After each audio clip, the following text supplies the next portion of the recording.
Marcus Blackwood stood in the shadows of his grand mansion, his dark eyes fixed on the woman who had served him faithfully for over 2 centuries. Elena Rosewood knelt before him, her once vibrant auburn hair now streaked with silver, her emerald eyes reflecting centuries of devotion and pain. The moonlight streaming through the tall Gothic windows cast an ethereal glow on her pale skin, making her appear almost ghostly. "Elena," Marcus spoke softly, his voice carrying the weight of ages, "you have been my most trusted companion, my blood-bound servant, through wars, plagues, and the rise and fall of empires. Tonight I must ask something of you that I have never asked before." Elena raised her eyes to meet his gaze, sensing the unusual gravity in his tone. In all their years together, she had never seen him this vulnerable, this uncertain. Marcus had always been the picture of confidence and power, commanding respect and fear from both mortals and immortals alike. "My lord," she whispered, her voice barely audible in the vast room, "whatever you require of me, you know I will give willingly." Marcus moved closer, his footsteps silent on the marble floor. He reached out and gently lifted her chin, studying her face as if seeing her for the first time. Elena had been beautiful when he first found her dying in a London alley in 1823. She had been just 23 then, a seamstress who had fallen victim to the harsh realities of Victorian England. He had saved her, transformed her into something between mortal and immortal, binding her soul to his for eternity. "The world is changing, Elena," Marcus began, his thumb tracing the line of her jaw. "I have watched civilizations crumble and new ones rise from their ashes. I have seen the face of humanity evolve, seen their capacity for both great love and terrible destruction. But in all these centuries, I have remained alone at the top of this dark pyramid I have built." Elena listened intently, her heart beating faster with each word. She had always wondered about her master's deeper thoughts, the loneliness that must surely consume someone who had lived for over 800 years. "There have been others like you," Marcus continued, his voice growing distant, "blood-bound servants who have served me faithfully before returning to dust. But you, Elena, you have endured. You have remained by my side when others have crumbled under the weight of immortality's burden." The room fell silent except for the soft ticking of an antique grandfather clock in the corner. Elena waited, sensing that Marcus was building toward something momentous. "I have been thinking," he said, turning away from her to gaze out at the sprawling city beyond his estate, "about legacy. About what remains when even immortals fade into legend. My kind, we do not reproduce as mortals do. We create servants, we turn humans into vampires, but we do not create life." Elena's eyes widened slightly as she began to understand the direction of his thoughts. Marcus turned back to face her, his expression more serious than she had ever seen it. "But there are old magics, ancient rituals spoken of in texts that predate Christianity itself. Ways for our kind to create something new, something that carries forward our essence while possessing its own unique power." "My lord," Elena said carefully, "what are you saying?" Marcus approached her again, this time kneeling so they were at eye level. The gesture shocked Elena. In all their centuries together, she had never seen him lower himself in such a way. "I wish to have a child from you," he said, his words hanging in the air like a spell. "Not through mortal means, but through the ancient blood magic that binds us. A being that would carry both our essences, both our strengths." Elena felt as though the world had tilted on its axis. She stared at Marcus, searching his face for any sign that this was some kind of test or cruel joke. But his dark eyes held only sincerity and something else she had rarely seen there. Hope. "Such a thing is possible?" she asked, her voice trembling. "The texts speak of it," Marcus replied. "The Crimson Codex, written by the first of our kind, details a ritual that can bind two souls so completely that they create a third, neither fully vampire nor fully human, but something entirely new, something that could bridge the gap between our world and theirs." Elena's mind raced. The implications of what he was suggesting were staggering. "But my lord, I am not a vampire. I am bloodbound, yes, but I am still fundamentally human. How could such a union produce anything but—" That is precisely why it might work, Marcus interrupted. The ritual requires one of pure darkness and one who walks between light and shadow. You, my dear Elena, have spent 2 centuries existing in that liminal space. You are neither fully alive nor fully dead, neither completely human nor entirely other. Elena rose slowly, her legs unsteady. She walked to the window, looking out at the city lights twinkling like earthbound stars. The weight of his request pressed down on her like a physical force. "Why now?" she asked without turning around. "After all these centuries, why do you desire this now?" Marcus joined her at the window, standing close enough that she could feel the supernatural coldness that always surrounded him. "Because I am tired, Elena," he admitted, and for the first time in their long association, she heard genuine weariness in his voice. Tired of being alone at the apex of darkness. Tired of watching the world change while I remain static, unchanging, eternal but empty. I have conquered nations, accumulated wealth beyond measure, wielded power that kings would envy. But what is the point of eternal life if there is no one to share eternity with? Elena turned to study his profile. "You have me, yes," he said softly, "but you serve me out of the bond I placed upon you. What I desire is something freely given, something created from choice rather than compulsion." He looked at her then, and she saw a vulnerability in his ancient eyes that took her breath away. "I want to know what it feels like to create rather than destroy, to build something beautiful rather than terrible." The silence stretched between them, filled with the weight of centuries and the possibility of something unprecedented. "What would happen to me?" Elena finally asked. "If I agreed to this ritual, what would become of Elena Rosewood?" "I do not know," Marcus answered honestly. "The texts are unclear about the fate of the participants. Some suggest that both parties are transformed, reborn in some sense. Others hint that the process requires a great sacrifice from one or both." Elena wrapped her arms around herself, feeling suddenly cold despite the warmth of the room. "You are asking me to risk everything for something that might not even be possible." "I am," Marcus confirmed, "and I have no right to ask it of you. The bloodbound compels you to obey my commands, but this I cannot command. It must be given freely, or the ritual will fail and likely destroy us both."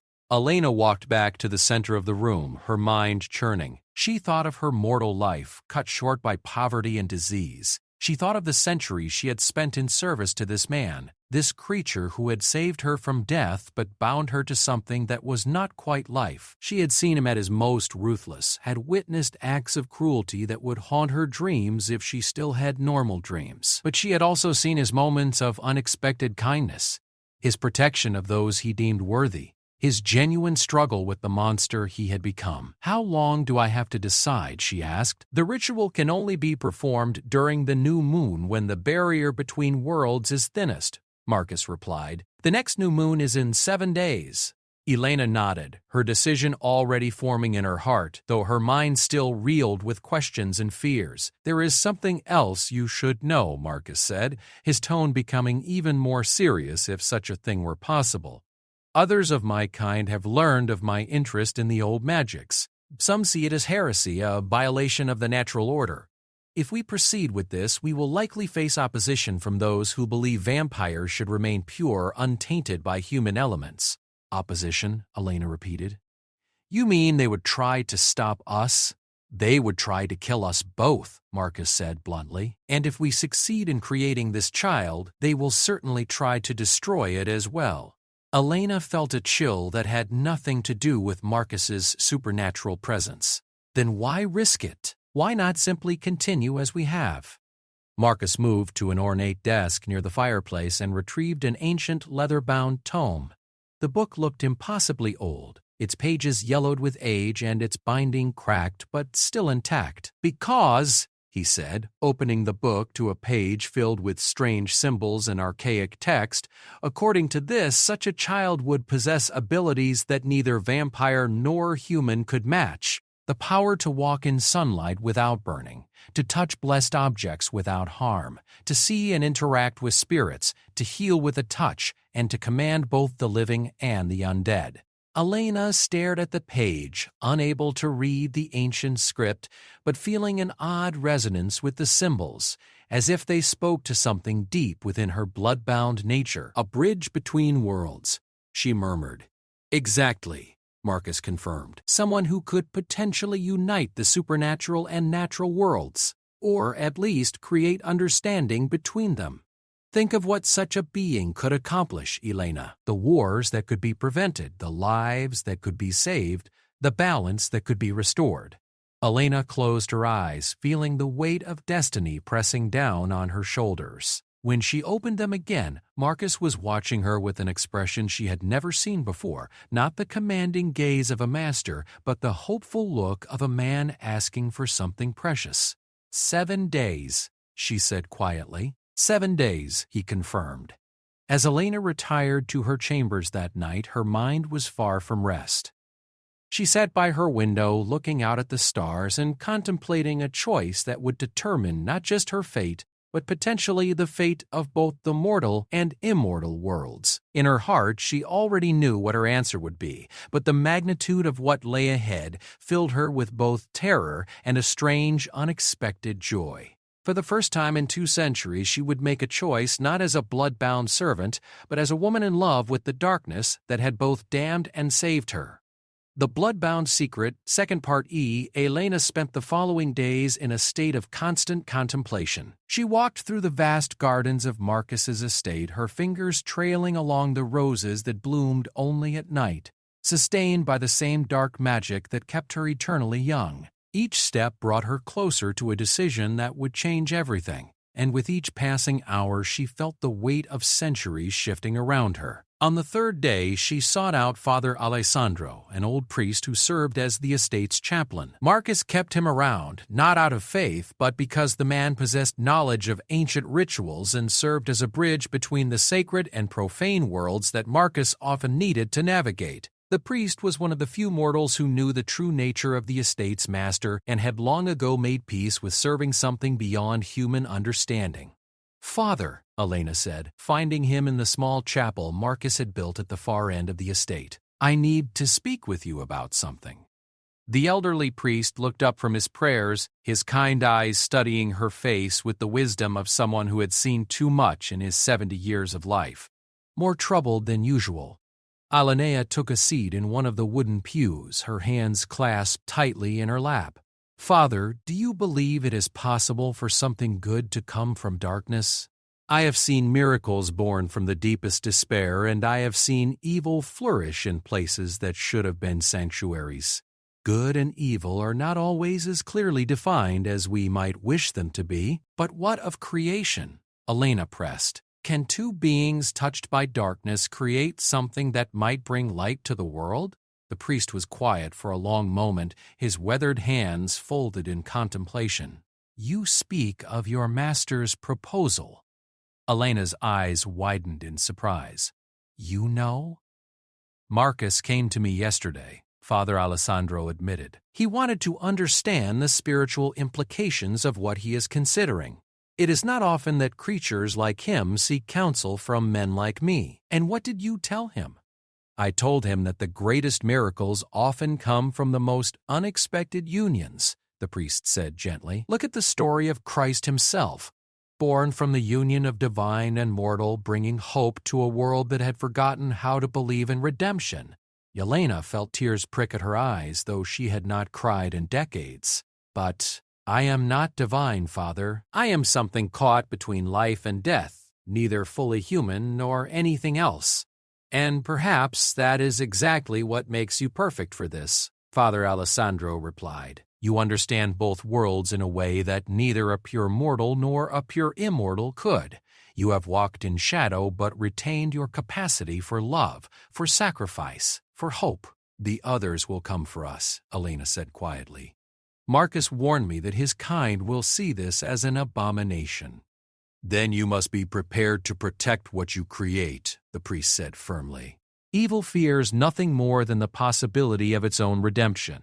If this child you might create truly has the power to bridge worlds, to heal the rift between light and darkness, then yes, those who profit from that division will seek to destroy it. Elena left the chapel feeling both comforted and more afraid than before. She spent the evening in the estate's vast library, reading through ancient texts that Marcus had collected over the centuries. Many were in languages she couldn't understand, but some had been translated, and she found herself drawn to stories of other supernatural unions, other attempts to create something new from the collision of opposing forces. On the fifth day, Elena encountered Victoria Ashford, one of Marcus's vampire progeny who had come to visit the estate. Victoria was beautiful in the way that only vampires could be. Perfect and terrible and utterly without warmth, she had been turned in the 1920s and retained the sharp, fashionable edge of that era even now. So, Victoria said, cornering Elena in the conservatory where she had been tending to Marcus's collection of rare orchids, "I hear our dear Marcus has developed some rather unconventional desires." Elena continued her work, not looking up from the delicate flowers. "I wouldn't know what you mean." "Oh, I think you do," Victoria purred, moving closer. "Word travels quickly among our kind. Elena, Marcus's interest in the old blood magics has not gone unnoticed.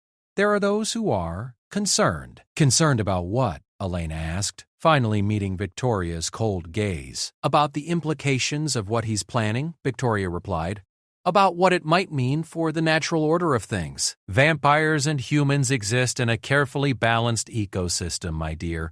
Humans provide sustenance. We provide population control. It's worked for millennia." Elena set down her gardening tools, her hands steady despite the threat she heard in Victoria's voice.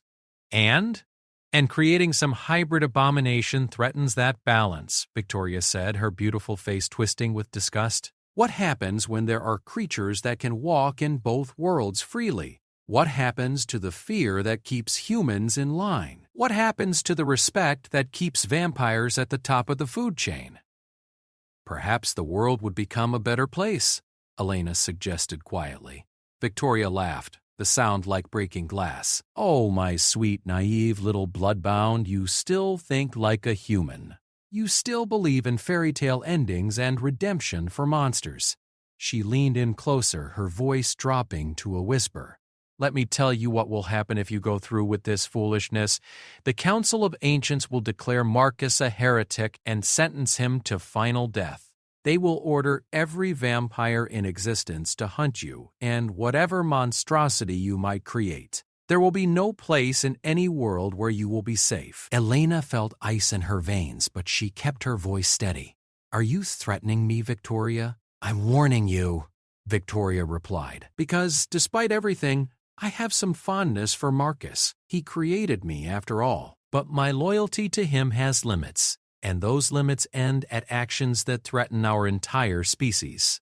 After Victoria left, Elena found herself shaking. She had known there would be opposition, but hearing it stated so bluntly made the danger real in a way it hadn't been before. She was contemplating retreating to her room when Marcus appeared beside her, moving with the supernatural silence that still startled her after all these years. "Victoria's visit was less than pleasant, I take it," he observed. "She made the situation quite clear," Elena replied. "Marcus, perhaps we should reconsider. If this truly threatens your people—" "My people," Marcus repeated, and there was something bitter in his tone. "Do you know what I was before I became this, Elena?" She shook her head. In all their time together, Marcus had rarely spoken of his mortal life. "I was a physician," he said, surprising her. "In medieval Italy, I spent my mortal years trying to heal the sick, to ease suffering wherever I found it. When I was turned, I thought I had become a monster, something completely divorced from who I had been." Marcus moved to the window, looking out at the night. "But over the centuries, I have come to understand that perhaps I was transformed not to abandon my nature, but to fulfill it in a different way. The bloodbound, like yourself, the protection I offer to those who serve me faithfully, the knowledge I preserve in my libraries, perhaps these are simply a different form of healing." Elena joined him at the window. "And this child?" "Would be the ultimate healing," Marcus said softly. Not just for me, but for the wound that has existed between our worlds since the beginning of time. Victoria and the others, they see only threat because they have forgotten what it means to hope for something better. But the danger will be immense, Marcus agreed. I will not lie to you, Elena. If we do this, we will likely be hunted for the rest of our existence. We may not survive to see our child grow to maturity. But he turned to face her, and in his ancient eyes she saw a fire she had never witnessed before. But what if we do survive? What if we succeed? What if we create something that can truly change the world for the better?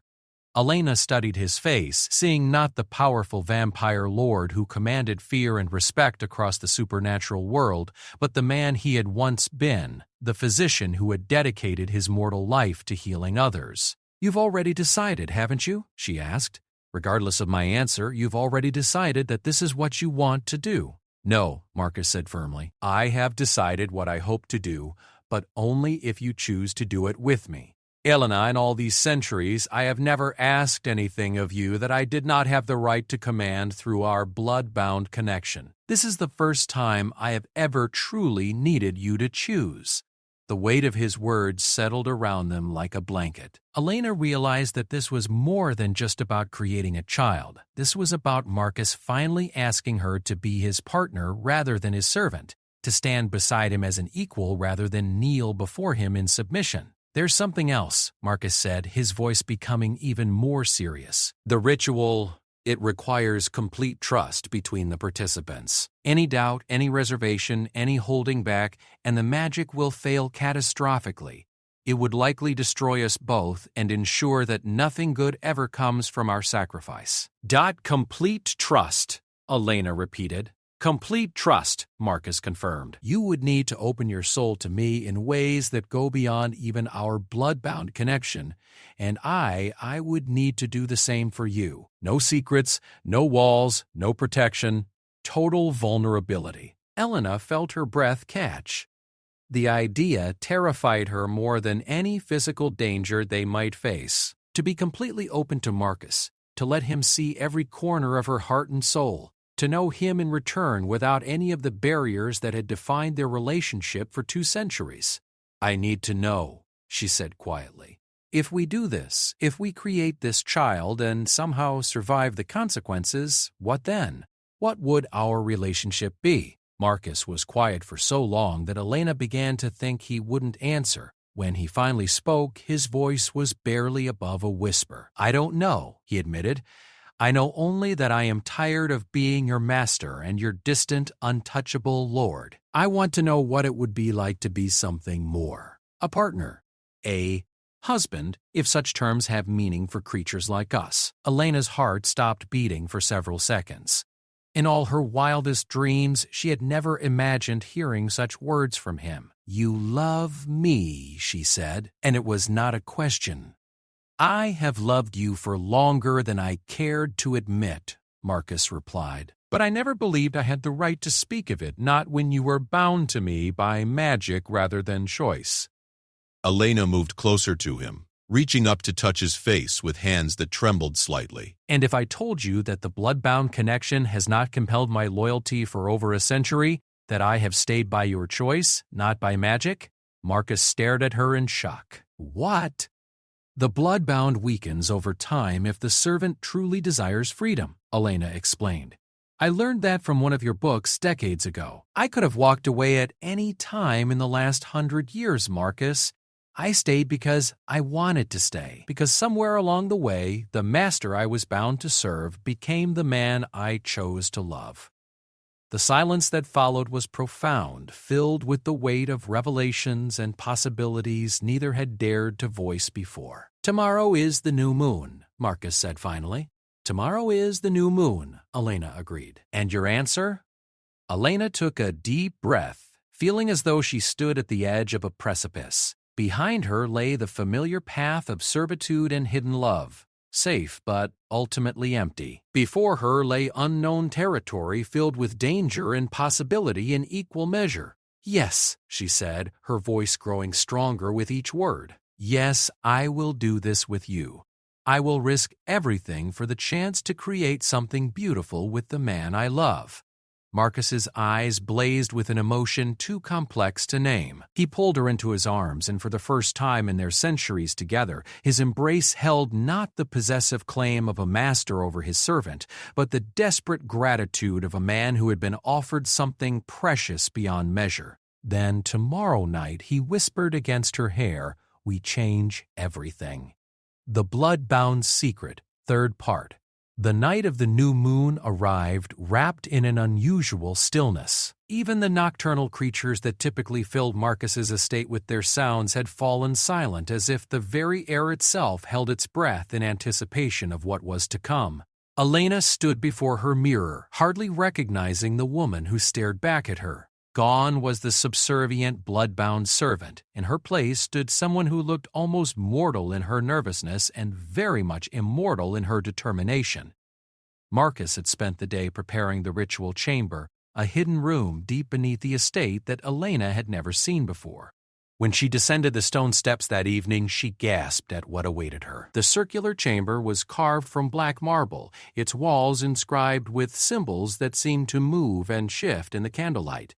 At the center lay an altar made of obsidian, surrounded by 13 candles that burned with flames of different colors: red, gold, silver, green, and others that seemed to defy natural description. "The Crimson Codex requires specific conditions," Marcus explained, his voice echoing strangely in the chamber. "The symbols you see are protective wards designed to contain the energies we're about to unleash and prevent them from escaping into the world prematurely." Elena approached the altar slowly, feeling power emanating from the very stones beneath her feet. "And if something goes wrong? Then the wards will ensure that our destruction is contained to this room," Marcus replied with characteristic honesty. "Father Alessandro has been instructed to seal this chamber permanently if we do not emerge by dawn." The gravity of what they were attempting settled over Elena like a shroud. This was truly a point of no return. Once they began the ritual, there would be no changing their minds, no backing down, no safety net to catch them if they fell. Marcus began to disrobe, and Elena realized that the ritual required them to be completely vulnerable in every sense of the word. She followed his example, feeling exposed but not ashamed. After 2 centuries together, physical modesty seemed almost absurd. "The first part of the ritual requires us to share blood," Marcus explained, producing an ornate silver chalice from beside the altar. "But not as master and servant, not as vampire and bloodbound. We must give freely and take freely, as equals." He took the ritual knife from the altar and drew it across his palm without hesitation. Dark red blood flowed into the chalice, but as Elena watched, she noticed something strange. Marcus's blood, which she had tasted countless times over the years, seemed different somehow, less cold, less purely supernatural. "Your turn," he said, offering her the knife. Elena took the blade and cut her own palm, letting her blood mingle with his in the chalice. The moment their blood touched, the air in the chamber seemed to shimmer, and the candle flames grew brighter. "Now we drink," Marcus said, lifting the chalice, "and as we do, we must open our minds and souls completely to each other. Hold nothing back, Elena. Let me see all of you, and I will let you see all of me." Marcus drank first, his dark eyes never leaving hers. Then he passed the chalice to Elena, and she drank deeply, tasting not just blood but something far more profound. Emotions, memories, the very essence of who Marcus had been and who he was becoming. The effect was immediate and overwhelming. Elena gasped as Marcus's memories flooded through her mind. She saw him as he had truly been in life, Marcello di Sant'Angelo, a physician in 14th century Florence who had dedicated his life to treating plague victims even when others fled in terror. She felt his anguish when he was turned against his will by a vampire who had been impressed by his selfless dedication. She experienced his centuries of struggle to reconcile the healer he had been with the predator he had become. But more than memories, she felt his emotions laid bare. His loneliness was a yawning chasm that threatened to swallow her whole.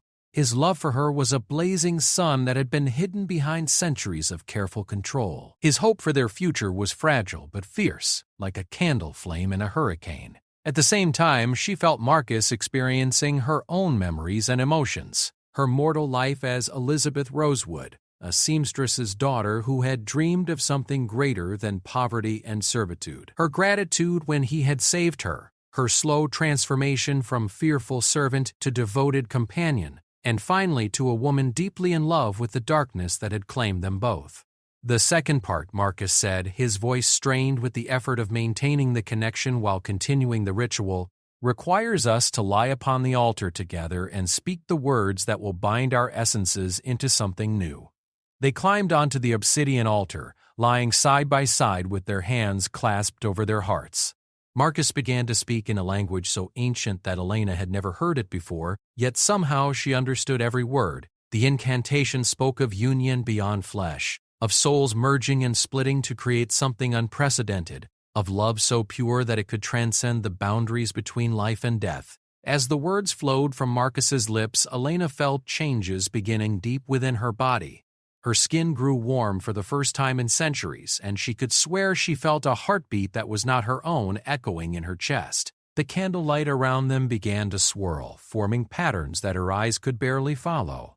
"Now you must speak the words of acceptance," Marcus said, his voice growing distant as the magic took hold. Elena opened her mouth and found herself speaking words she had never learned, as if the ritual itself was guiding her tongue. She spoke of willingness to be transformed, of readiness to create life from love, of acceptance of whatever consequences might follow. The moment the last word left her lips, the world exploded into sensation. Elena felt as though she were being torn apart and rebuilt at the molecular level. Every cell in her body seemed to be singing with new energy, and she could feel something forming within her, not just physically, but spiritually, emotionally. A presence that was neither her nor Marcus, but something entirely unique that carried the best aspects of both. The pain was indescribable, but so was the joy that accompanied it. Through their connection, she felt Marcus experiencing the same overwhelming sensations. His centuries of control finally shattered as he surrendered completely to the magic they had unleashed. Time ceased to have meaning. They might have lain on that altar for minutes or hours or days. All Elena knew was the sensation of becoming something more than she had ever been while simultaneously losing everything she had thought she was. When the light finally faded and the candles settled back to their normal flames, Elena felt different in ways she couldn't begin to articulate. She sat up slowly, marveling at the fact that she could see the chamber more clearly than ever before, as if her vision had been enhanced. Marcus was beside her, looking equally transformed. His skin held a warmth it had never possessed, and when he smiled, she noticed that his fangs had become less pronounced, more human. "Did it work?" Elena asked, her voice sounding strange to her own ears. Marcus placed his hand on her stomach, and they both felt it at the same time. A flutter of life, something growing within her that carried both their essences but was entirely its own being. "It worked," Marcus breathed, wonder in his voice. But their moment of triumph was short-lived. Even as they helped each other down from the altar, they heard sounds from above, the crashing of doors being broken down, the shouts of angry voices, the distinctive whistle of blade through air that meant violence had come to the estate. "They found us," Elena said, though she felt strangely calm despite the danger. "Sooner than I expected," Marcus admitted, quickly pulling on his clothes. "But we knew this was likely." The sounds of fighting grew closer, and Elena could hear Father Alessandro's voice raised in what sounded like Latin prayers or perhaps protective incantations. There was another voice, too, Victoria's sharp tones giving orders to unseen companions. "Marcus," Elena said as she dressed, "I need you to know that whatever happens next, I don't regret this choice." "Nor do I," Marcus replied, buckling his sword belt around his waist. "But I refuse to let them harm you or our child before we've even had a chance to see what we've created." The chamber door burst open, and Victoria strode in, followed by 3 other vampires Elena didn't recognize. Behind them came a figure that made her blood run cold. An ancient creature so old that his skin was almost translucent, his eyes completely white with age. "Counselor Matthias," Marcus said with forced calm, "to what do I owe the honor?" "You know perfectly well why I'm here, Marcus. the ancient vampire replied, his voice like rustling leaves. "You have committed an abomination against the natural order. You have violated laws that predate human civilization." "I have chosen love over law," Marcus replied, stepping protectively in front of Elena. "If that makes me an abomination, then I accept that title gladly." Counselor Matthias studied Elena with those horrible white eyes. "And you, bloodbound creature, do you understand what you have done? You carry within you something that should not exist, something that threatens the very foundations of our world." Elena straightened, feeling power flowing through her that she had never possessed before. "I understand that I carry hope," she said firmly. "I carry the possibility of something better than the fear and hatred that has defined the relationship between our kinds for millennia." "You carry a weapon that could destroy us all," Victoria interjected. "A creature that could command both vampire and human, that could upset every balance, every carefully maintained structure." "You're afraid," Elena realized, and her voice carried a new authority that surprised everyone in the chamber, including herself. "You're afraid that this child might actually succeed in creating peace, and peace would end your power over others." Counselor Matthias raised his hand, and Elena felt an invisible force trying to crush her, but to everyone's shock, it had no effect. The protective wards of the ritual chamber had been transformed by what they had done, and she now stood at the center of a sphere of power that repelled his ancient magic. "Impossible," he whispered. "Nothing is impossible," Elena replied, and as she spoke, she felt the child within her responding to her voice, lending her strength. Love creates possibilities that fear can never imagine. The standoff might have continued indefinitely, but Father Alessandro's voice suddenly echoed down the stone stairway. "Marcus, Elena, the sun is rising." Everyone in the chamber froze. Sunrise meant death for every vampire present. Except, Elena realized with growing wonder, possibly for her and Marcus. The ritual had changed them, made them something new. "Choose quickly," Elena said to Counselor Matthias and his companions. "Stay and face the sun, or flee and accept that some things are beyond your control." Counselor Matthias stared at her for a long moment, and in his ancient eyes she saw something she had never expected. Not just anger, but genuine uncertainty. For perhaps the first time in his millennia of existence, he faced something he didn't understand, something that might actually be more powerful than his accumulated authority. "This isn't over," he said finally. "We will be watching. And if that thing you carry proves to be the threat we believe it is, then you'll find us ready," Marcus said simply. The ancient vampires retreated, but Victoria lingered for a moment. "You were like a daughter to me," she said to Marcus, and Elena heard genuine pain in her voice. "I don't understand why you would risk everything for this madness." "Because madness is sometimes the only sane response to an insane world," Marcus replied gently. "And because love, true love, is always worth any risk." Victoria left without another word, and Marcus and Elena found themselves alone in the chamber that had become their transformation point. Above them, they could hear the sounds of the estate returning to normal as the servants cleaned up the damage from the invasion. "What happens now?" Elena asked, placing her hand on her stomach, where she could feel the flutter of new life. "Now we wait," Marcus said, wrapping his arms around her. "We prepare for parenthood, we learn what we've become, and we face whatever comes next. Together." As they climbed the stairs from the chamber, Elena felt the first rays of dawn touching the windows of the estate. To her amazement, the sunlight didn't burn her skin or cause Marcus to burst into flames. Instead, it felt warm and welcoming, like a benediction on what they had accomplished. 9 months later, Elena gave birth to a daughter they named Aurora, a child born at the moment when dawn broke over the estate, her eyes holding flecks of both darkness and light. She was beautiful beyond description, and when she smiled, Elena could swear the very air around her shimmered with possibility. The child grew quickly, displaying abilities that amazed even her parents. She could indeed walk in sunlight without harm, could touch blessed objects, could communicate with both the living and the dead, but more importantly, she possessed a gift for bringing out the best in others, for healing old wounds and building bridges between enemies. Years passed, and while they faced continued opposition from some members of both the vampire and human communities, Aurora's influence slowly began to change the world around them. She grew into a young woman of extraordinary wisdom and compassion, dedicating her life to the same healing mission that had once driven her father in his mortal life.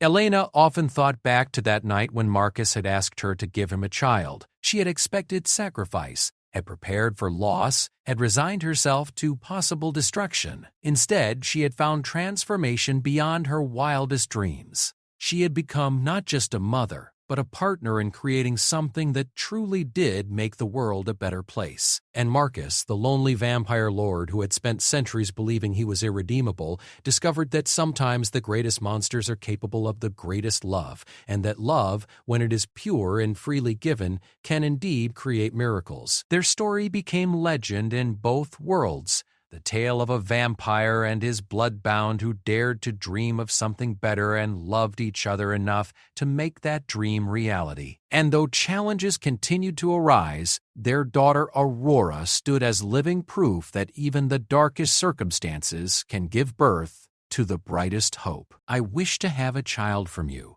spoke the vampire lord to his fallen bloodbound.